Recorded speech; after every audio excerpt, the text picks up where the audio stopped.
Oh, good morning, good morning. Happy Monday, happy February. We are in February. We are 1/12 of the way into the year. I'm a bit excited about February, I've got to say, and I had a very, very nice weekend. Oh, I just was a bit tired, if I'm going to be honest. Just here's a little privileged whinge, but I had my first week of delivery last week. Whew, was I tired? So anyway, I just decided it was time for a whatever the fuck I want weekend. And that was so good. So good. I tried really hard on Saturday. I thought, no, I tried to override my settings. You know, when you think, oh, I'm tired, I should lie down, and then something inside you goes, no, get up and fucking do something, Lisa. So I tried to override my tired settings, and then it was like, oh no, just don't. And so I got up and then I went back to bed. Put myself back to bed. Then I got up and I made a banana cake. Oh my God, I love a banana cake. I just did lovely things. I did some yoga, made a banana cake, ate a banana cake, did some sewing, quite like some sewing, got my nails done. And then I just lay on the couch and watched Queer Eye. I'm really into Queer Eye. So I think it used to be called Queer Eye for the straight guy. Now it's just called Queer Eye. And if you don't know about it, it's a beautiful program on Netflix where they have the Fab Five who go out and help people. And it's kind of everything I love in the world. It's hope and help and support and love and people refilling empty people's tanks, and it's fucking lovely, and it will restore your hope in humanity.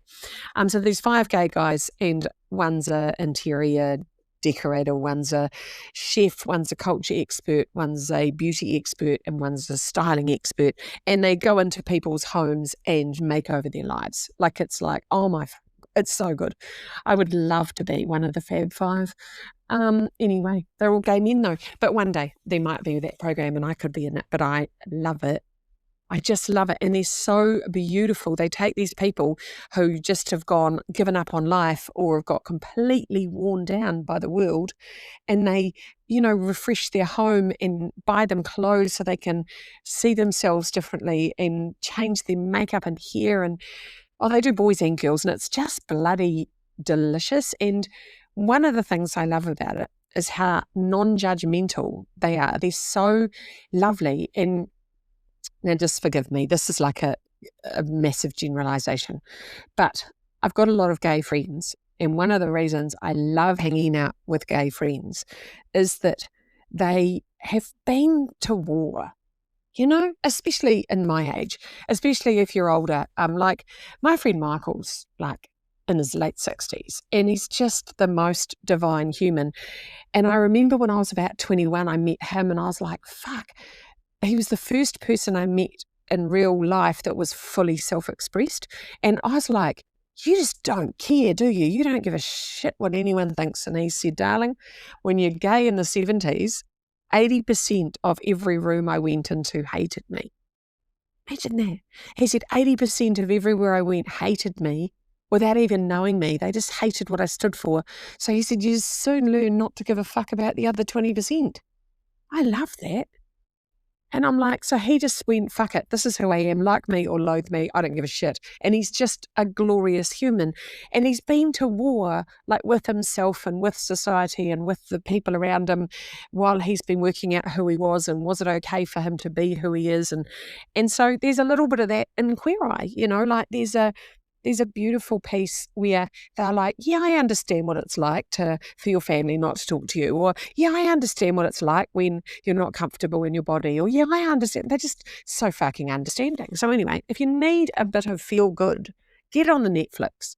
There's gazillions of seasons. The latest one's all in Vegas and it's fantastic. And they've got a new interior man and I'm in love with him. Anyway, so that's what I did. That was my weekend. Just a bit of walked the dog, just did whatever I wanted, which was such a blessing. Went and saw a movie, Conclave. Good movie. Ooh, good movie.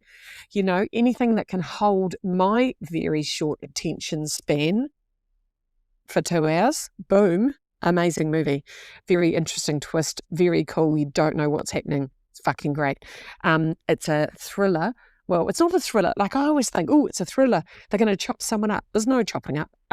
It's just it's an intense head fuck of a movie about a Catholic, the conclave, which is where they select the next pope.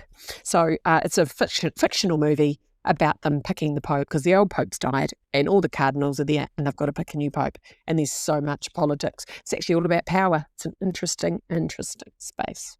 So there you go. That was my weekend.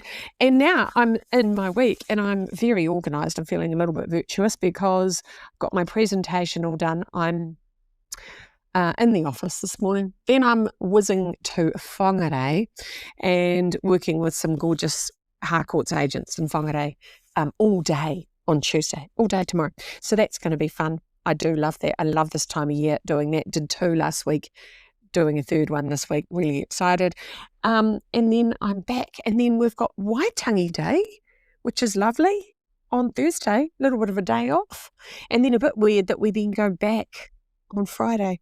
So I've given myself Friday off, but not really. So all that means for me is I've left my calendar completely open, except I'm making tomato relish.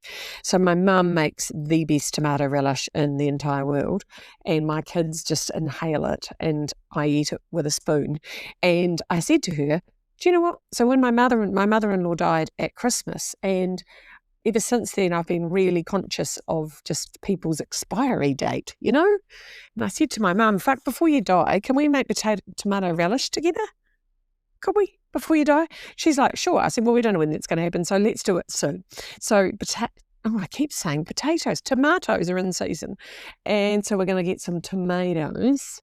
And I said, right, what day, man? Let's go. And my mum likes rules. And so I said, well, come on, when are we doing it? Let's go. And then I said, well, why don't we do it, on Waitangi Day? And she said, well, no, because you have to prepare them.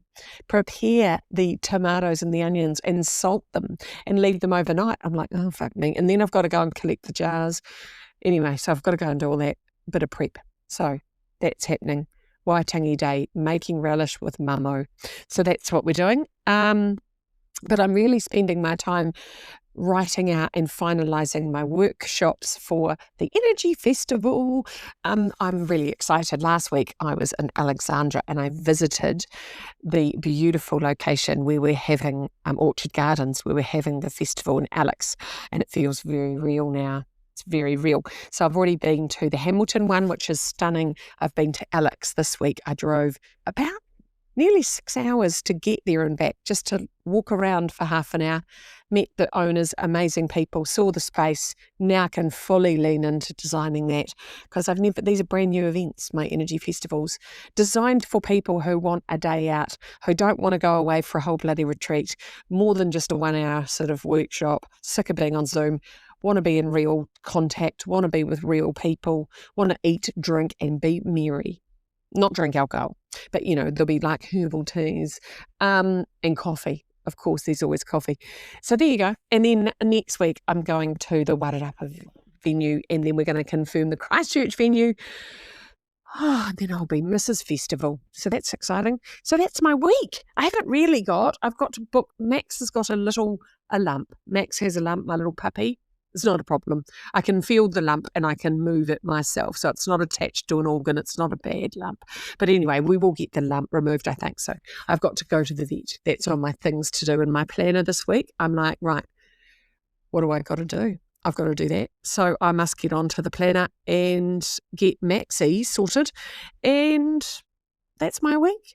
So just getting myself all organised, and I'm kind of excited about having a bit of a lighter week because last week, I've got to be honest, I was a bit tired. I had what I call Birkenstock syndrome.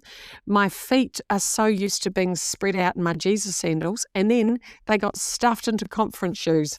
Fucking hell. I had sore feet. Oh, and then I had to run through airports and carry boxes and oh dear, it's a good job I've been doing my fitness training. But anyway, I was exhausted. I'm not going to lie.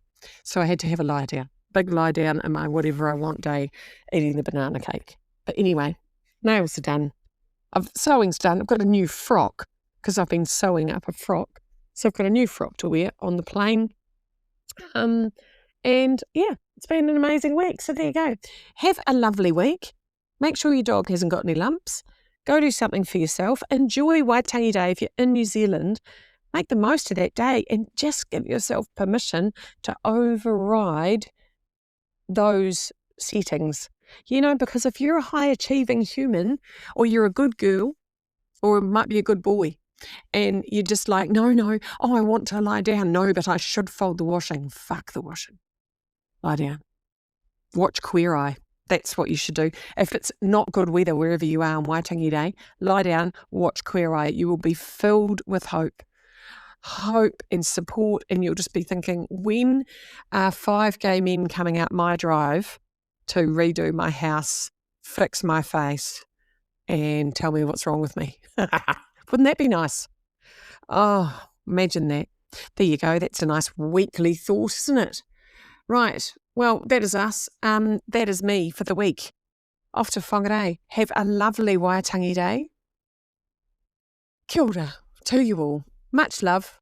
Bye. Oh, I nearly forgot to tell you, if you love this podcast and you want more, in my Energy Club as of February, which is now, there's going to be a weekly Wednesday episode to me talking about energy tips. So every Wednesday in our Energy Club, I'm going to be doing a podcast just talking about energy tips. So there's an energy tip every single Wednesday.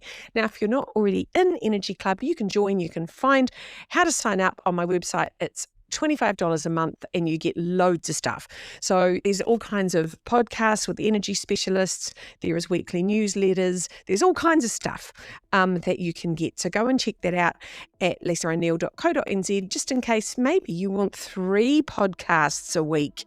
So that's starting this week, the 3rd one on a Wednesday, just for my Energy Club people. You might need extra energy all the time. You also get a text every bloody day. Imagine me being every day on your phone going, do this, do that. See, some of you want that apparently. Right, it's fun. The Energy Club is fun. You could sign up, and as of Wednesday, there will be weekly texts happening. It's a new thing from the 1st of Feb, which we're now in. See ya!